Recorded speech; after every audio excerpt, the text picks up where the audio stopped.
Ano gusto mo sabihin sa lalaki minahal mo? Kausapin mo siya sa camera. Alam mo,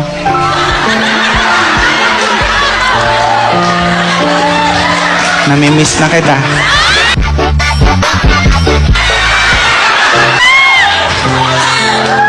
Naalala ko yung ginagawa.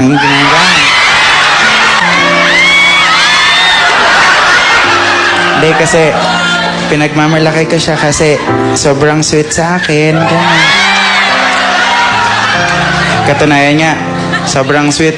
Bago kami matulog, nilalagyan niya ako ng plastic bag sa ulo. Pag hindi na ako makahinga, tatanggalin niya. Sabi niya sa akin, I love you. Siya yung lalaking nagturo sa akin kung paano magtipid sa buhay.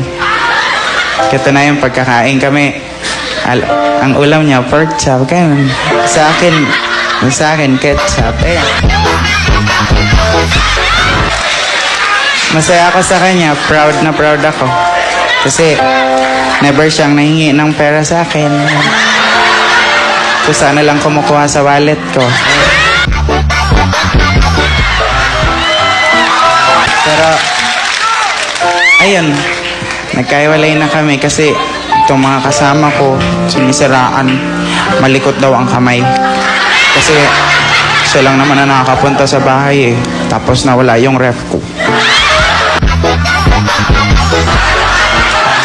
Siyempre, hindi ko naman siya pinagbintangan na magnanakaw. Kasi mahal na mahal ko siya. Inisip ko na misplace ko lang. Kung nasaan ka man, diyan ka na lang.